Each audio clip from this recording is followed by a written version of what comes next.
আল্লাহ বলেন, হায় নাফরমান, মৃত্যুর সময় তোমার রুহুটা কণ্ঠনালীতে চলে আসবে। ওয়াকিলা মান রাক, আত্মীয় স্বজন বলবে, হায় তাকে এখন ঝাড় দিবে কে, ফুক দিবে কে?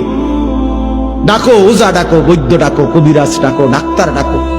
ওয়াযান্না আন্নাহুল ফিরাক, আল্লাহ বলে কিন্তু সে বুঝে ফেলবে আজ তাকে সত্যি সত্যি দুনিয়া থেকে চলেই যেতে হবে। আত্মীয় স্বজন চিল্লাইলে কি হবে? ওই বুঝে ফেলছে মালাকুল মউত চলে আসছে। অলতাফাতিস সাকু বিসাক, আল্লাহ বলেন ভয়ে আর আতঙ্কে লোকটা দুইটা পাও, গোড়ালি, পায়ের গোছা, পায়ের গোড়ালি একটা একটার সাথে এইভাবে লাগায় রাখবে। এক সুতা নড়াচড়াও করবার মতো হিম্মত, সাহস, শক্তি তার দেহে আর থাকবে। ইলা রব্বিকা ইয়াউমা ইদিনিল মাসাক, এই অবস্থাতেই নাফরমান আমি আল্লাহর কাছে ফিরতে হবে।